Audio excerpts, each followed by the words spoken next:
Jesus. Hey guys, this is Dan with Gears and Gadgets. Thanks for tuning in. This is going to be a tech review of the Oculus VR headset. Now, the last video that I published was a 360 VR ride on my Harley-Davidson. The whole reason of that video was I wanted to see how good these virtual reality headsets were when it comes to recreating a ride on a motorcycle. So let's go ahead and get this thing unboxed.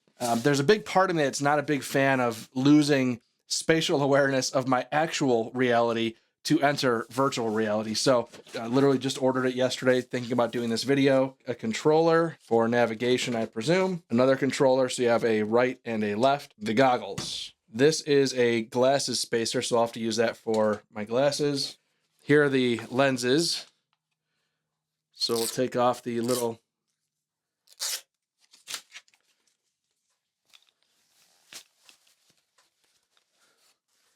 I absolutely hate that I'm doing this on camera. Everything about this I hate, but this is where we are now. Well, that is already pretty crazy. Oh wait, I can't see. You kind of have to have these things ready to rock and roll. So I'm just going through all the initial setup. Whoa! They do put these, I can't see anything, so I'm putting on my mics. They project these onto the screen in front of you. I have no idea how they do that. I just hate the fact that anybody could like run in the room right now and lump me in the back of the head. Jesus. This seems very dangerous. Has a huge Big Newton sticker on his windshield. This sticker is dangerous and inconvenient, but I do love Big Newton. So now we're going to open YouTube. Search.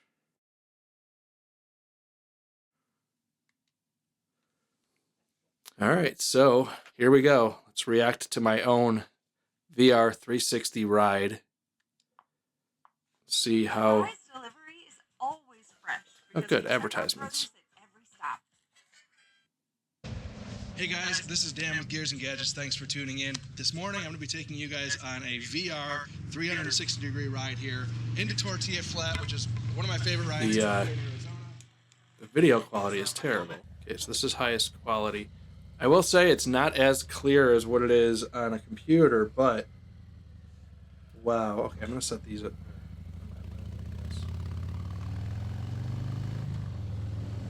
Here we are, about 25 minutes. I've got it up on the GPS here so you guys can see.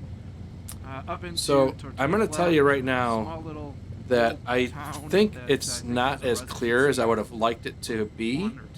The quality of this would be very much like 720p. Well, maybe 1080. And see whatever's interesting to you as I'm riding. Now, the reason why I want to check out the Oculus portion of this whole thing is I suppose I can see the speedometer here. The whole idea of virtual reality skills recreated in virtual. So the things that you guys so I can't right now see. I can't read any of the gauges. I can't read on the GPS or the DynoJet Power Vision, but you can see the clutch hands, clutch and throttle. And I will say that with your senses, if you were in a position where you couldn't ride anymore, do I think this could potentially others as well? Now what I mean by scratch that that itch? Explaining to you delicious sandwich, kind of. Film over all the ingredients. You're hearing that, and your mouth might start watering. It's also something where if you hear a certain the sound, audio is oddly a smell. Pretty good. The whole idea of VR I wasn't expecting the audio to be as good as it is. I pause this. I mean, this is actually far more intuitive than I thought that it would have been. Honestly, using these controls to do all of this is pretty good. Turn it up. The quality is as high as it can go. What I'm seeing basically is like all this text is super clear, but once I look out to the vehicle in front of me, not so much. And everything over here is pretty blurry. But nothing too bad. I'm wearing a sweatshirt and I'm pretty warm. Let's go over more towards some of the twisty part of the ride. Now, if the resolution was better, this would be absolutely mind-blowing.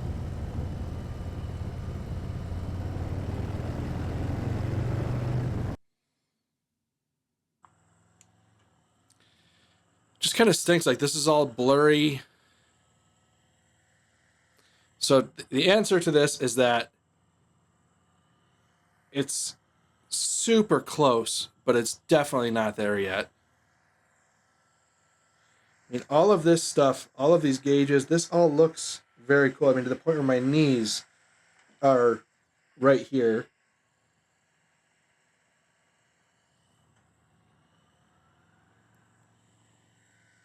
But like this mountain over here, very, blurry. That whole rock formation, super blurry. Super blurry compared to what you can see on just regular phone stuff. This is all super crystal clear.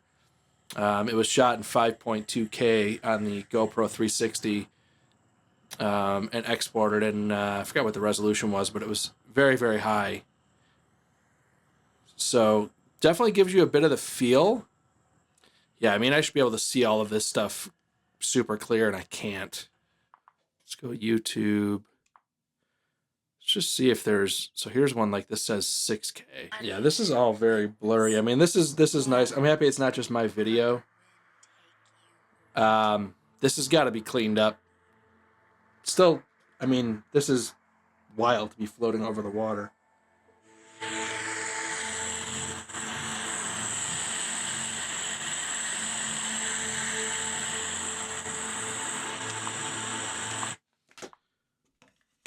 So, I don't know. What do I think about it? I think it's still kind of a gimmick. I'm not super convinced. So a couple days have passed since I've recorded with the Oculus Quest 2. My approach to this was, as a motorcycle rider, if, say, I got to a point where I couldn't ride anymore, or I was on my deathbed, and the thought process of like, I really would like to go for one more ride. Of course, it's not going to be the same as out physically riding, but would it be something that I think in that scenario? To answer that question, not only did I experience it myself, but I brought this to work and had a coworker who also is a rider put this on, and actually he just sold his bike within the last maybe year or two and took that and bought a side-by-side. So he hasn't ridden a motorcycle in a while. He put this on and rode on my video, and I asked him what he thought about it, and he had kind of the similar take on it that I did, which was it certainly doesn't replace the actual ride by no means. So when I asked him the same question of like, well, let's just say maybe you were incapacitated, laying in bed and unable to ride, we both kind of had the same takeaway, which was like, I don't know. If the takeaway wasn't, wow, that's incredible, and I feel like I'm there, then it probably fails, in my opinion. The critique that my coworker had, which was similar to mine, now he was standing while he was watching it, and he said it felt disorienting because as you have this on your head and the motorcycle's leaning into a curve, you sort of feel like you want to reach out for the bars and you kind of want to lean with it, but your body's not feeling any of the same forces that are happening when you're on a motorcycle. So your body's trying to do what it's done through muscle memory because you're tricking your brain into seeing that.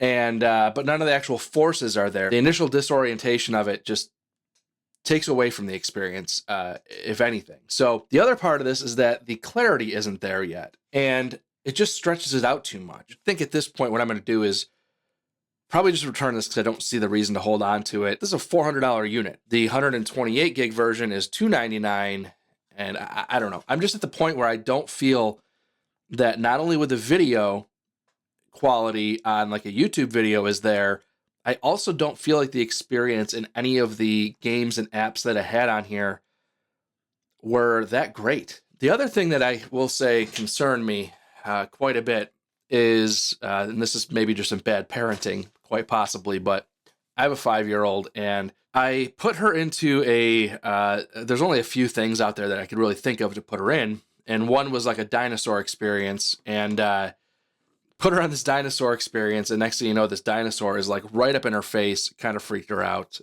So close that one out. And then the other one I thought that was kind of harmless was there's this International Space Station game that you can kind of float around the space station, and she loved it, absolutely loved it. But things went off the rails where when I took it off of her because it was time for bed, she threw the biggest fit that I've ever seen her throw. And when I watched that happen, I was thinking, I'm like, oh yeah, I didn't really think a 5-year-old brain, what is this doing to a 5-year-old who, here I am pushing 40 years old. I barely understand the whole idea and concept of space. I put my daughter on the International Space Station at 5 years old.